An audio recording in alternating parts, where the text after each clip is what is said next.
I pozdrav svima ljudi, ja sam Johnny iz kanala Johnny 10 ljudi što ima kod vas, kako ste dobro? Ja sam apsolutno brutalno.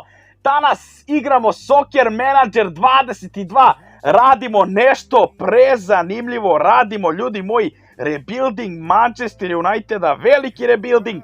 Znamo da Manchester Unitedu ne ide dobro, znamo da su loše u ligi, da neće izboriti ni ligu šampiona, a kamoli da uzmu titulu, tako da ćemo mi danas sa igračima koji imaju 33 plus godina da uzmemo Manchester Unitedu titulu, probat ćemo da uzmemo titulu i ligu šampiona. Dovodimo neke otpisane igrače, dovodimo neke igrače koji su pred penziju, da probamo sa njima da osvojimo ligu šampiona u Manchester Unitedu. Biće vrlo veselo i zanimljivo, a sad ću da vam pokažem u timu koga mi to sve prodajemo, bukvalno sve prodajemo, DG-u, Hendersona, ovo dvojicu ostajemo zato što imaju 35 plus godina. Jo, jedva čekam Maguirea da prodam njega i ovako ne mogu da gledam, on kao da ima 1500 godina. Nažalost i Matića moramo da prodajemo jer ima 32,5 godine, a naravno ne prodajemo Matu, Ronalda i Cavanija zato što su legende, ikone i tu nema apsolutno dalje o čemu mi da razgovaramo.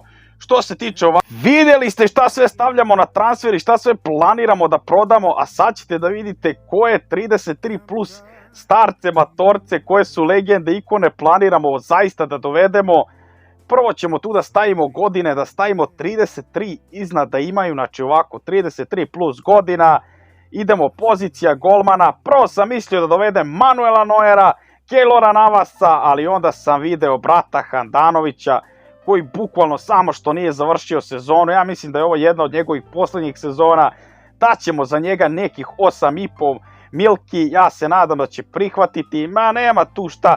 A drugog golmana koga sam planirao da dovedem jeste jedan jedini brat Sirigu, znači kako bez Sirigu, a za njega ćemo ponuditi nekih 11 miliona, u pitanju je legenda i ikona, Sirigu i Handanović, dve ikonetine i legende, i nadam se da će nam pomoći da uzmemo ili Premier ligu ili ligu šampiona.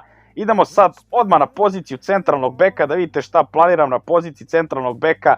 Planiram naravno nikog drugog do Ramosa, jeste da je došao sad u PSG ove sezone, ali probat ćemo njega, znači ponudit ćemo nekih 28 miliona, nadam se da će to biti dovoljno. Naravno dovodimo Bonuccija, kako bez Bonuccija, čovjek je u godinama, ima 34, pravi igrač za nas, idealan igrač. Idemo i na Thiaga Silvu, Thiago Silva je bukvalno džabe, platit ćemo ga sigurno jedno 10 miliona. Ne verujem da ćemo dati više para za njega, jer nema tu smisla dati više para za njega. Onda možda da probamo, ne znam jel može, ne može, ja sam mislio da može i naš brat, kako se zove, Chiellini, ali ne možemo Chiellina dovedemo, jednostavno Chiellini završava sezonu. Ako ne dovedemo nekog od ovih, tu nam je i David Luiz, možda i njega planiram da dovedem, tako da vidjet ćemo uglavnom. Zatim idemo na poziciju, naravno, Božje right wingera, desnog beka, da vidimo šta imamo na desnom beku. Tu nam je brat Radu, tako da ćemo dovesti Radua, platit ćemo ga nekih 10 miliona, kako njega da ne dovedemo, velika je legenda u pitanju. Tu je i Vertougena neću da dovodim ili ćemo da dovedemo, ajde može da igra beka, što da ne. Pokušat ćemo sa nekih 18 miliona za Vertougena, valjda će da prihvati, valjda ćemo uspeti. Tu nam je i Millera ne možemo, nažalost, šteta.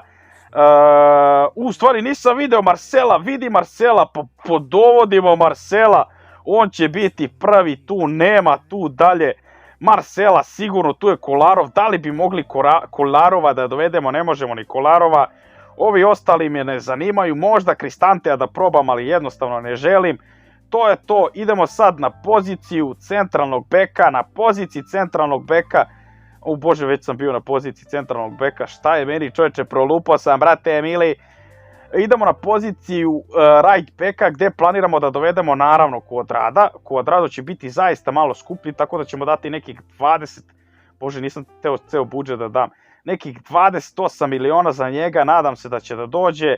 Odličan je igrač, ima 33 plus godina, tako da, a naravno i Navas kao neka, možda on bude prva opcija, možda ovaj, sve zavisi ko dođe, ko bude hteo da dođe u ekipu, ali Navas je toliko brutalan i toliko dobar, tako da će on biti neverovatan. Od ovih ostalih jedino mi se nekako sviđa, niko mi se jednostavno ne sviđa. I čekajte, hteo sam još nekog na centralnog beka, u stvari neću sad, neću sad, kasnije idemo na poziciju defanzivnog veznog i CM-a.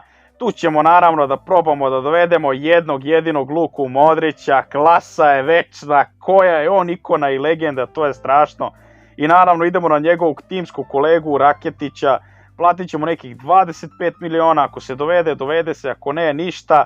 Naravno, ništa bez Vidala i Vidal je legenda i klasa, kako bez njega. Idemo nekih 18 miliona da ponudimo i ja mislim da je to što se tiče sredine. Možda eventualno da ponudimo i za našeg brata Hamšika nekih 15 miliona, da vidimo možemo da izvučemo njega ili ne možemo. I naravno Cesc Fabregas, ako može, ponudit ćemo nekih 8,5 miliona i on je legenda i ikona, kako bez njega. Vidi, sad vidi ovi na Golana. A brate, vidi Fellainija! Jo, da li da vrati Fellainija? Ma moramo da vratimo Fellainija u Manchester, kako bez Fellainija, čoveče. Fellaini ludak, majke mi, Fellaini, kako bez Fellainija. Zatim idemo na poziciju nekog, nema pojma, levo krila, ajde u stvari levo krilo, u stvari ne, Kem levo krilo, bolje mi je Kem levo krilo da može više stvari da pokriva, da igra više pozicija. Šta tu imamo? Imamo Di Mariju, pa kako Di Mariju da ne dovedemo? Daćemo nekih 32 miliona, ipak je čovjek u godinama, jedan od strašnih igrača. Gledaj Mertenša, probat ćemo nekih, a ne može Merteš, šteta što ne može Merteš, ali zato imamo tu Dimitrija Pajeja, kako njega virtuoza genija da ne dovedemo, kako bez njega. Za napad trenutno ništa neću da dovodim. Brate, Pedri, kako bez Pedrija, jo, brate, koje su to sve legende, ikone. Nadam se da ćemo uspjeti nešto s njima, naravno i Silva ako može. Može i Silva, kako ne može. Jo, pošje. Vidi Kandreva, brate, kako da ne dovedem Kandrevu. Joj, bože, ja ću sve dovesti. Moramo, dovešćemo, probat ćemo i Kandrevu da dovedemo, nije čovjek ni skup. I da vidimo šta još ima na strajkerima, ne znam da ću dovoditi neke strajkere. U stvari prvo da vidimo šta ima na Kemu, desnom krilu, tu naravno imamo neke slične iste igrače, manje više. Eventualno Grandel, brate, koja je on legenda. A ne može, jao, kako bi njega doveo, brate, to je strašno. Vidi Nani, ali može Nani? Kako bez Nanija, koja je on ikona i legenda, ništa, to je to. Jo, bože, kad vidim ove igrače, kako su oni dominirali, a sada, brate, ili i dalje dominiraju ili se raspadaju. Šta imamo strajkera? Ja bi iskreno strajkera samo jednog jedinog gledao da dovedem. Mislim, možemo i Mesija da dovedemo, ali ne želim da dovodim Mesija. Ja bi pokušao Ibrahimovića, ako ikako moguće, nažalost. Nije nikako moguće. Od ovih ostalih iskreno pokušao bi da idem po Jacksona, ali ne možemo ni Jacksona da dovedemo. Onda ako ne može, Jackson može Sexy Giroud. Naravno da može Sexy Giroud kao neka zamjena za Cavanija i našeg brata Rokija. Od ovih ostalih vidi Hulka, brata. Kako bez Hulka, probat ćemo i Hulka da dovedemo. Nekih 15 miliona ću da dam za Hulka, ako može Hulk, tako da. Tu je Higuain, naravno, kako bez Higuaina. Platit ćemo nekih 9 miliona za Higuaina, da vidimo možda i njega da dovedemo. Ništa ljudi, vidjeli ste šta sam planirao da dovedem, idem ja to sve da dovedem, pa se mi čujemo da vidite kako izgleda ekipa, da namestimo taktiku i onda da simuliramo sezonu.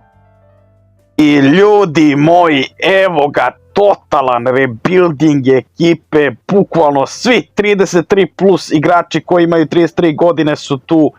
Pogledajte, tu je Handanović, kao što sam rekao, gdje sam sad ušao, čoveče. Tu je Handanović, kao što sam rekao da ću da ga dovedem, tu je brat Marcelo, pogledaj ga, tu je Bonucci koji je došao, nažalost Ramos nije hteo da dođe, tu je Thiago Silva, tu je Cuadrado, bukvalno smo spremni, prvi meč igramo protiv Brightona. Ljudi, da li želite i drugu sezonu da radim dok ne uzmemo Ligu šampiona ili Premier ligu? Da li želite, tu nam je brat Vertonghen, znači legenda, ikona na klupi, tu nam je brat Busquets, tu nam je naravno Luka Modrić, bivši igrač Real Madrida, prvi bivši igrač Real Madrida, tu je naravno drugi bivši igrač Real Madrida, inače tu je trebao da igra Paje, nego se čovjek povredio, pa smo tu stavili Ronalda, i tu je treći bivši igrač Real Madrida, sve ikone Real Madrida, ništa sljedeće sezone dovodimo Krosa i još nekog iz Real Madrida verovatno, tu je naravno i Cavani, tu je naravno Di Maria kojeg sam rekao da ću dovedem, na klupi je tu pored Vertongena Navas, naravno Sirigu, tu je naravno i Vidal, tu je Candreva, tu je Mata, tu je Silva, tu su još Fabregas, Fellaini, evo ga, vid ga, morao sam ga vratiti, tu je Radu i tu je naravno Higuain, čisto ako zatreba, ako se neko povredi, i to je cela ekipa matoraca. Startamo, kao što vidite, sezonu protiv Brightona, tako da vidimo se na kraju sezone da vidim šta smo mi to uradili. Ljudi moji, završili smo sezonu, nismo se baš proslavili sa naših 33 plus godina, nismo baš nešto odradili sezonu. Mislio sam da će biti kvalitetnije, bolje, ipak je on Benzemu, Modrića, Ronalda, ali jednostavno nije bilo to. Kao što vidite, Premier ligu je uzeo Manchester, najbolji strelac je Lukaku, Kante je najbolji asistent i za čudo najbolji igrač u Premier ligi je naš Cuadrado. Igrač godine je Cuadrado. What the fuck. Prvo ćemo ljudi da uđemo u naš sastav, u naš squad, da pogledate šta se tu desilo, da vidite. Handanović je pao 1 rating, znači ima 83 karticu, Sirigu je pao 2 ratinga, Silva je pao 2 ratinga, Bonucci nije pao za divno čudo, Vertonghen je pao 2 ratinga, Marcelo nam je pao čak 4 ratinga, Radu je pao 3 ratinga, Marcano je pao 3 ratinga, Marcelo je pao 2 ratinga, Busquets je pao 1 rating, Cuadrado nije pao, Navas je pao 3 ratinga, čak to je zaista mnogo, Luka Modrić je pao, nije pao, Luka Modrić je i dalje na istoj oceni, Vidal nam je pao za 2 ratinga, bio na 80, Fabregas je pao isto 2 ratinga, Fellaini je pao 3 ratinga, brate, Candreva je pao isto 3 ratinga, Nani je pao 2 ratinga, pa je pao 1 rating, Silva uopšte nije pao s ratingom, to me čudi, ima 36 godina, Mata je okej, Di Maria je pao 2 ratinga, Ronaldo je pao rating, Benzema i dalje nije pao, Benzema se drži, Cavani je pao isto za 2 ratinga i Higuain je pao 3 ratinga, tako da puno je, sad ćete vidjeti ligu koju smo završili, na kojoj poziciji, kao što vidite bili smo treći. Uglavnom, šta da vam kaže, nismo se toliko nešto ni borili, bili smo 2-3 puta drugi, imali smo 3-4 boda manje od Citya koji je konstantno bio prvi, koji je konstantno bio dominantan, i onda nas je Liverpool dobio pa su nas okrenuli i City nas je dobio. Uglavnom, gubili smo neke totalno bez veze utakmice, na primjer izgubili od Watforda, od Norwicha smo na primjer izgubili, ali to je sve nešto, umorni smo i tako, i gubimo onda glupove utakmice i tu nema dalje, ali dobro, nema veze. Treći ljudi, jel želite vidjeti drugu sezonu, da probamo, da dovedemo još neke, brate, starce, pa da probamo drugu sezonu, da se bolje malo obezbedim, sad sam skapirao šta, kako, tako da ako želite, 100 lajkova, mislim, minimalno. Joj, izvinite.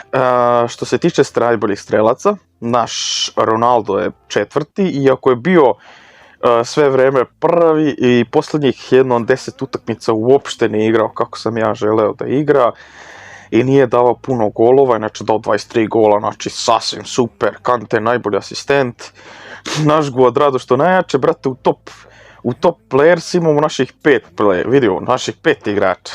Svi su igrali na nivou, a nismo bili prvi. To je nevjerovatno.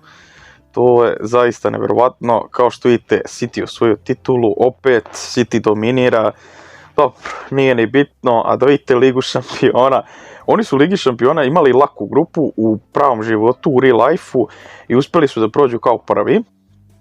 A mi smo, brate, mili, prvo Manchester City osvojio Ligu šampiona, nego se ovdje ne znam ja iz kojeg razloga ne vidi. Najbolji strelac je Lewandowski. City uzu i Ligu šampiona, brate, to gledaj, evo, pogledajte. City uzu i Ligu šampiona, znači nema ko City. Kako sad uđem u grupu, ja sam totalno zaboravio kako da uđem u grupu. Uglavnom, bili smo u grupi sa Manchester Unitedom, gdje je grupa? Jel ima ovdje grupa? Ovo su kvalifikacije, dobro. Bili smo uglavnom u teškoj grupi, Bayern, Manchester United, PSG i Porto, i bili smo, ja mislim, 4. u grupi, možda i 3. Nisam siguran, ali nismo igrali Ligu Evrope, tako da smo sigurno bili četvrti, ja ne mogu sad ovdje da nađem nikakvu grupu. Nema šanse da nađem grupu, tako da nema veze. Uglavnom, City osvojio, mi ništa nismo uradili i to vam je to. Ništa nismo uradili sa našom ekipom staraca, ali ja bi pokušao još jednu sezonu, inače taktički sam igrao ovako, kao što vidite, ali ja bi pokušao još jednu sezonu da probam s njima da uradim nešto. Inače, od igrača koji se nisu prodali, znate ko se nije prodao? Naravno ko se nije prodao, naravno. Naravno, Varana nismo mogli da prodamo, sad ćemo da ga prodamo, zato što je on već bio došao, tako da ne može da se proda. Nismo Maguirea prodali, znači Maguirea nismo prodali, lik je ostao tu, neće se proda, brate, ni za šišimu, a nismo prodali ni Wan-Bissaku. Sad ćemo i Wan-Bissaku da stavimo. Ako ljudi želite drugu sezonu, lajkajte i pišite u komentarima, želimo drugu sezonu i to vam je to, veliki pozdrav, ili da radim nešto drugo zanimljivo, pišite u komentarima. Ćao, zdravo, prijetno.